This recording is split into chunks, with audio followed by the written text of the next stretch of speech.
Tuesdays. As you notice, I'm here alone today. We weren't able to do the show last week because just time. One of the big changes is the show will probably not be live after this episode anymore. It'll be pre-recorded, which may not matter to some of you because I know some of you just watch it later anyway. The Mrs. work schedule's changed, so she has to go into the office. She'll be off on Wednesdays now, and doing TV Wednesdays doesn't really make sense. So we'll pre-record a show. So we're technically going to be still doing a show later tonight, but it'll be pretty late because she has to do a screening and I have to teach a Taekwondo class. But I decided I would go ahead and pop in, do a little live segment, and make this a special edition episode on The Dark Crystal. I've been planning to talk about this last week on their episode of the new series. Obviously, we didn't get a chance to do that. And I am ill prepared. I left my Dark Crystal Blu-ray over there. I have the other stuff, but not the Blu-ray for the original movie. But either way, so I wanted to just talk about The Dark Crystal is one of those movies that obviously not only kind of it changed the game for certain things, like for the Jim Henson world. We had we all knew the Muppets and Sesame Street and things like that, but the new when he did The Dark Crystal, it kind of changed the game. It added an element of darkness. It added a bigger story. It wasn't just the same. Sorry, I'm typing stuff at the same time. It wasn't just the same old cartoon puppet show, whatever that kids enjoyed. It was something that had some heft to it. It had a darkness to it. It had emotion. It was scary. It was all the things that back in the day live action things used to do. Even if it was a kid's thing, there were a lot of Disney movies and things like this, like Escape to Witch Mountain, things like this, that while they were themed towards kids, they were still a little creepy. And I remember seeing The Dark Crystal. I honestly don't remember if I saw it in theaters. I think I did, 1982, so I was pretty young. But I definitely remember seeing it later and just falling in love with it. I used to watch it all the time. Once I got a copy on VHS, I watched it even more. Obviously got the Blu-ray, then I now have the 4K, and I've still watched it a lot. That's kind of a go-to movie. If it's on TV, I'll watch it. If I'm just wanting into something different than the norm, I go to The Dark Crystal. The movie is like timeless. I don't think it did really, really great when it came out. I don't think it did bad, but I don't think it did great because I don't think people were ready for it. Jim Henson was way ahead of his time in 1982 when it came out, and he created something that was not only unique and original, but it has stood the test of time to become something that a lot of people truly love. It's not just, hey, I like that movie. People love that movie, and we'll fight you about it. Whether it's the Gelflings, whether it's the Striders, whether it's the Skeksis, specific characters, it doesn't matter. Everybody has their thing. And for me, I was always just obsessed with the world it made. Like, I always loved the Skeksis. I always thought they creeped me out when I was a kid. And I'm going to apologize in advance. I'll probably forget some of the characters' names or the creatures, especially with the new show. I haven't got them all memorized yet. But with what is this? Oh, sorry. I just noticed something on the back of this figure that I hadn't noticed before. But I loved the Land Striders when I was a kid. I thought they were just the coolest looking creature. The what are they called? The Garthums? Garthums, I think it is. The big crab. The creatures used to freak me out. The Skeksis used to freak me out. But in the best way possible. I loved it. I thought this was the coolest thing. Am I supposed to be watching this? This is how I felt. So they've been talking for years about making a new film, and we would hear about it and say it's fixing to happen, then it wasn't happen, then it would happen again, then it wasn't happen, then we're right there and then we're not. And then when they came up and announced they were doing a Dark Crystals TV series on Netflix, if I remember correctly, and some people may have known about it, but at that point I had moved on. I decided I've got the original Dark Crystal. I'm going to be happy with that. If the other one never happens, fine. If it does happen, they'll probably screw it up and do something dumb with it. But either way, I'm going to support it. I'm going to be there for it. I love it. but we'll probably never get it.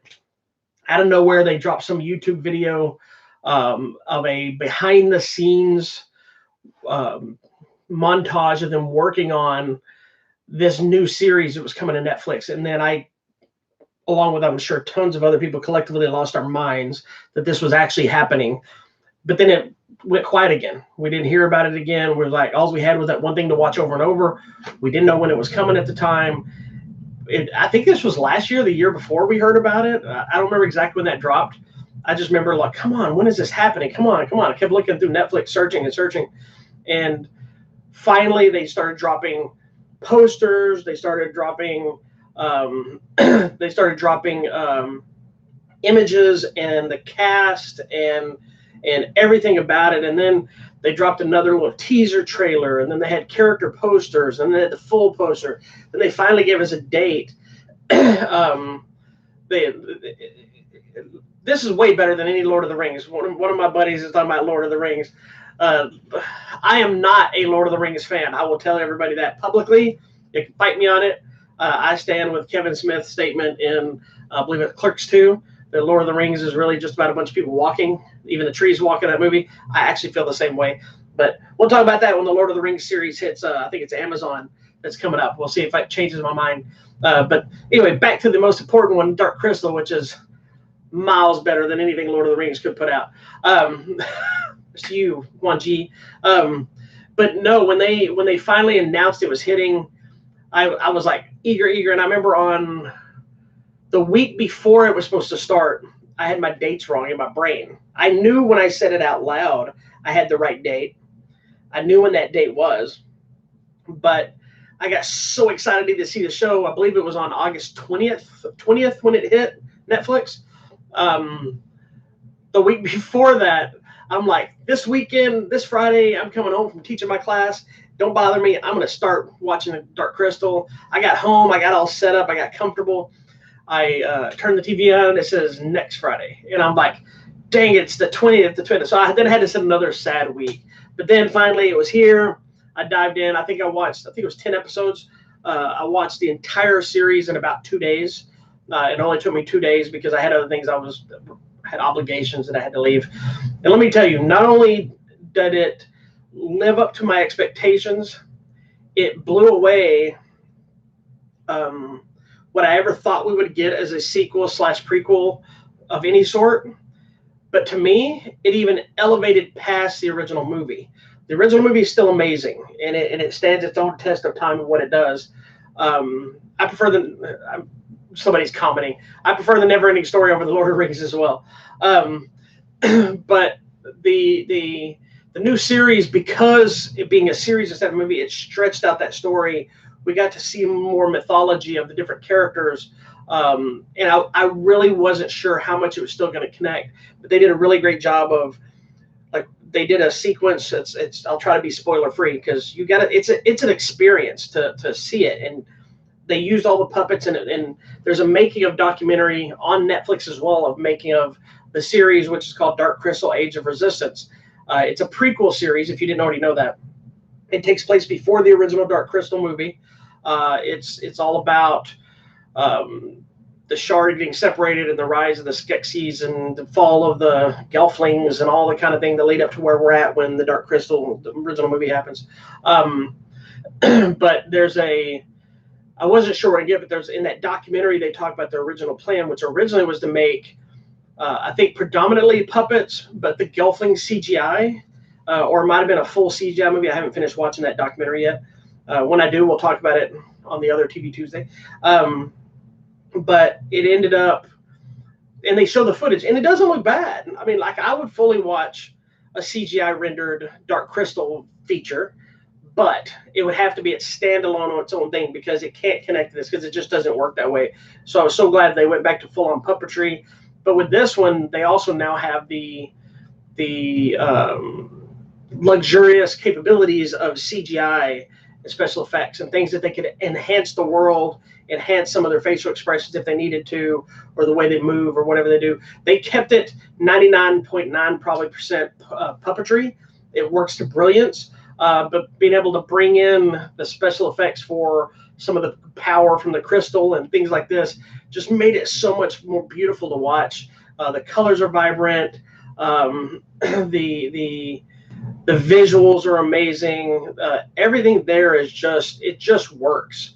And I find myself, as each episode goes in, just getting deeper and deeper and deeper into that world, and realizing how much bigger the movie was now with that series. It made the movie bigger. So when you go back to watch the movie after you watch the show, then it ends up being so much more epic.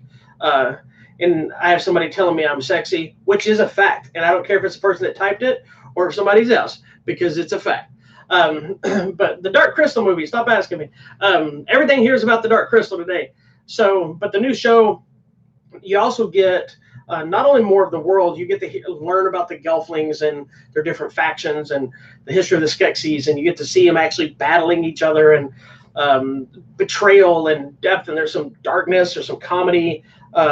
There's all kinds of stuff in there it's hard to really put into words. You have to experience it, and it blew away my expectations. It was a way better prequel follow-up series than I ever thought we would ever get, and one that I don't know if we're going to get another season, because it does a really good job of connecting to the movie.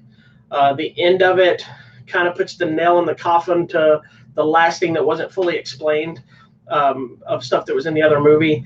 But I'm sure there's so much more they could explore, or even go further back to another story or prequel or whatnot. So it's currently on Netflix right now, all the episodes. Sadly, I don't have as much Dark Crystal stuff as I used to when I was a kid. I used to have some books or records and things like that. If I remember correctly, I could have just made that up and remember things that I didn't think I had. These are actually the last two Dark Crystal items I still have. I want to finish this set, so I got to go find them. This is part of the Reaction figure set. Reaction Figures, the company put them out. They basically remade figures in the style of the old, like Star Wars figures, where they're stiff and the arms only do this, and very the lower half just kind of bends. And they put them out in all kinds of genres, of horror movies, comedies, action movies. They have the Karate Kid, Big Trouble in Little China, all kinds of stuff. So they put out this Dark Crystal set. This is actually the only one I've ever found out in the wild. So I'm gonna have to go online and find them. The Land Strider here set with Jin, but they did put out just a Jin figure and a Kira figure, Mystics, Agra, the Gartham with a winged Kira, and a Skeksis. So I want to find the whole set. This is actually one of my, outside of all my Star Wars autographs, this is one of my favorite autographs I've ever gotten. This is Agra, obviously from the original Dark Crystal, that was played by Mike Edmonds. Mike Edmonds, I believe, also played Logray in Return of the Jedi. He's also a great guy, somebody I like calling a friend. I played Jenga with him. There's some funny stories between hanging out at conventions and getting to know him, and messages. He's also one of the first people that wishes me happy birthday on Facebook almost every year because of the time difference. I guess in London or England, wherever he's out there across the pond. But I love this autograph. It's him signing, and I got this, and of course I have my Star Wars stuff. So hopefully when I find the rest of this, I'm actually going to open this set potentially so I can set them up because they all come with a piece of the crystal. So you end up building the whole Dark Crystal. It's silly, I know, but I love it. And it's what it is. So that's it about the Dark Crystal today. I love the Dark Crystal film. The series blew me away. It's amazing. If you're a fan of the Dark Crystal, or don't give two craps about the Dark Crystal, you should still watch Dark Crystal Age of Resistance. That's currently on the Netflix streaming. It's just, if nothing else, it's just a wonder of seeing old school puppetry and just cinematic beauty and vibrant colors and the massive sets that they made for this. It takes you back to a time. They don't make movies like that anymore. All of them are, I love them, but they're all, if they're the big movies, are like, stuff like the Avengers and the big Star Wars sets and things like this. And I love those movies, don't get me wrong. But when you do it with puppets, and you make them believable, and you buy into the fact that this person is carrying around a puppet like this, is making it talk, but you believe in the heart of that character, and you believe in their anguish and issues they're going through, it has more of an impact. and they're not making a lot like that anymore. Labyrinth, the Dark Crystal, things like that just don't get made. And when they do, it's usually something silly, lower budget. So I'm hoping that not only maybe we'll get more Dark Crystal somehow, but maybe it'll spawn other stuff. You know, I thought we were getting back to that when the South Park guys, that Team America a few years back with the marionette type puppets, which was really funny. And we've got a few other ones, but who knows? Maybe they'll get some more Dark Crystal. I know there's been rumblings of Labyrinth. I hope they leave Labyrinth alone and they just do something with this. And yes, when you're dealing with puppets, there's also the aspect that people have their hands up their butts, and which makes it all more erotic if you think about it like that, if you want to talk about that. Anyway, the original Dark Crystal film, the 1982 classic Jim Henson's Dark Crystal, is currently available on 4K as well as Blu-ray and DVD. You find it in stores everywhere, I'm sure, because it's only been on 4K, I think, maybe a year. And the new series, Dark Crystal Age of Resistance, is currently on the Netflix. Hopefully, we'll be back tonight, late tonight, for a regular episode of TV Tuesdays, where the missus will be back.